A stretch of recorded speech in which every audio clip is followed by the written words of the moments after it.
मुंह तो व्यापारी साड़ी खोल।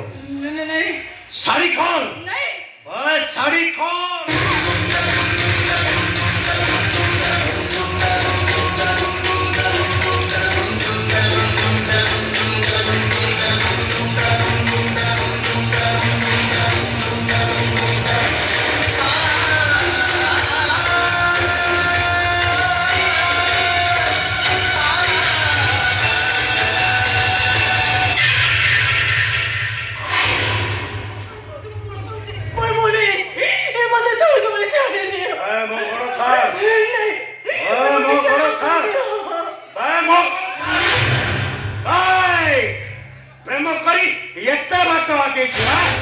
हाथ काटी ना लिखी देचु सेतु पर तू मते उपदेश दउथुलो। देखो देखो ओडिशार मुख्यमंत्री ये कोन तम नारी सशक्तिकरण।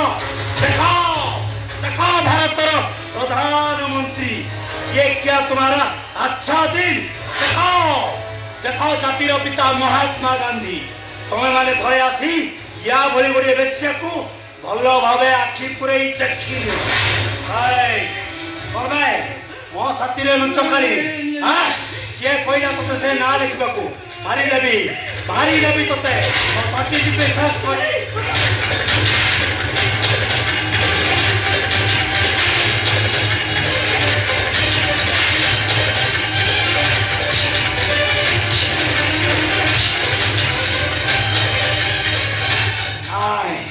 एथिरे तोर किसी भूल नहीं सब भूल से सला कुकुर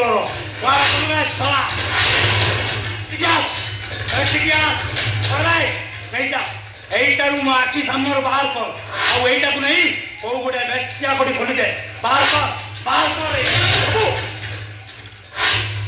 आज भरी दिन में घर लक्ष्मी को अपन घर बाहर करदे लोक मैंने कौन कहे बहुत सलार साहस अच्छे बहुत सलार साहस अच्छी जी किए बड़ियार कथा कथा कह बाहर कर यहीटा को जिते शीघ्र परिचय कर बाहर कर। नहीं बाबू नहीं जदि से भूल कर मुँह आपन को क्षमा मागुची बाबू।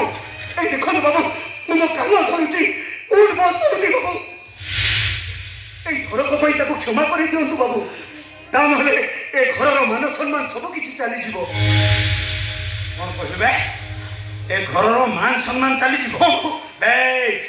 मोर कौन मान सम्मान बोली किसी नहीं मोर कौन मान सम्मान बोली किसी नहीं तू होचु ए घर गुटे चाकर ये तो मालिकियानी तू ताकू प्रेम करिबु से तोते प्रेम करिबो काटी ना लिखि दबो बैग एटा गुटे बेस्यानो तो कर दे एटा गुटे बेस्यानो आउ कर अबू मुह सुमारी कथा बात करंतु काहे से होची गंगा जल भरी पवित्र बाबू महासती से गंगा जल भरी पवित्र जा सोला देख तू सोला कौन माप जंत्र रखिଛୁ देख तू केमिति जानले से गंगा परी पवित्र पचारुची परा तू केमिति जानलु से गंगा परी पवित्र सोला तम दुईटार कथा आदि बुझुची मो बैट नहीं आसे तुम मान को मो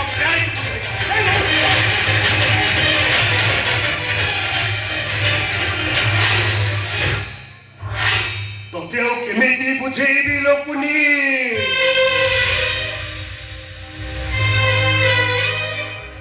तू कौन भिड़े बाबू को चिन्ह आलो से बहुत बड़ रागी लोक एमिति आगुरु से मते बहुत थर अपमान देइचंती एमिति मनीषर मु ताको पाखरे कुकुर हेइकी रहिछि आ तांकर जीत पई जदि तोर किछि अघटन घटी जाए अरे पारेबो मो कथा रखी पारेबो मौसी को कही ए घर छाड़ी तू सबुदिन पाई चली जा कोने से मो कोने में जीवने मो मो ए कोने रहिबे अरे एथि रहिले तू मरी जीव न पुनी एबे को शांति रहछे मो अरे तो सहित जदि मु ए भी घर छाड़ी चली जीवी ताले दुनिया लोक माने कहिबे देखो रे देखो चांदटा पुनी को नहीं फेरार हेई गला मो कथा रखलो पुनी ए घर छाड़ी तू सबुदिन पाई चली जा जाने न ସେ ହଉଛନ୍ତି ଭଗବାନ ବୋଲି। ମନା କରିଥିଲି ଭଗବାନଙ୍କ ହାତରେ ଲେଖିବା କ'ଣ ମନା?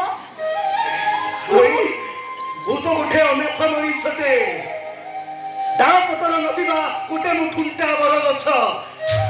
ମୁଁ ତ ପାଇଁ ଭଗବାନ ହେବି କେମିତି?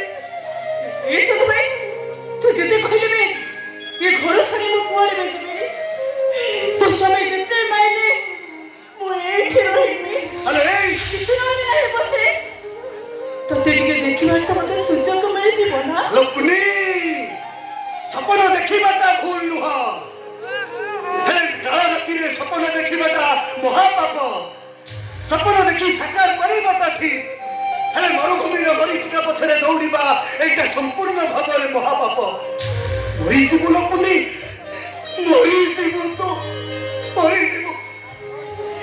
ଏ ଚନ୍ଦ ଭାଇ, ତୁ ଗୋଟେ କାମ କରିବୁ ପାରୁଛୁ ଯେ ମୁଁ ଆଖି ଫୁଟାଇ ତୁ ମତେ ଅନ୍ଧୁଣୀ କରିଦେ।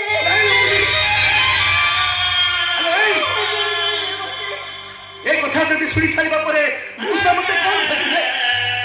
ପିଲାକୁ ଯାହା କହିବେ, ମନକୁ ଯାହା ଆସିଲେ କହି ଚାଲିବେ। ଗୋଟାଏ ବର୍ଷର ବ୍ୟବଧାନ ପରେ ଆଜି ତୋ ସ୍ୱାମୀକୁ ତୁ ପାଖରେ ପାଇଥିଲୁ, ଆଉ ତୋରି କର୍ମ ପାଇଁ ଆଜି ଭଳି ରାତିରେ ତୁ ତାଙ୍କ ହାତରୁ ମାଡ଼ ଖାଇଲୁ। ଆସନ ସେଜ ତୋ ପାଇଁ ଭାଗ୍ୟରେ ଛୁଟିଲାନି ଲୋକୁନି। ନିଜ ସ୍ୱାମୀର ଭଲ ପାଇବାକୁ ନିଜ ପାଦରେ ତୁ ଗୋଇଠା ମାରିଲୁ। ଆଲୋ ନିଜେ ତ କାନ୍ଦୁଛୁ, ମତେ କାହିଁକି କାନ୍ଦିବାକୁ ବାଧ୍ୟ କରୁଛୁ? ଯଦି ପାରିବୁ ତାହେଲେ ମୋ ଆଖି ଦିଟା ଫୁଟାଇ ଦଉନୁ, ମତେ ଅନ୍ଧ କରିଦେ। ଅନ୍ଧ କରିଦେ। ପାରୁଛୁ ଯଦି ତୁ ମତେ ଅନ୍ଧୁଣୀ କରିଦେ। ମୁଁ ନିଜେ କେହି କାନ୍ଦିବିନି, ମୁଁ କାହାକୁ କାନ୍ଦିବାକୁ ବାଧ୍ୟ କରିବିନି। ଆଉ ଯିଏ ବି କାନ୍ଦିବ ତାକୁ ମୁଁ କହିବି, ତୁ କାନ୍ଦିବୁନି, ରହିଲା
निशारे थिले भारी बढ़िया।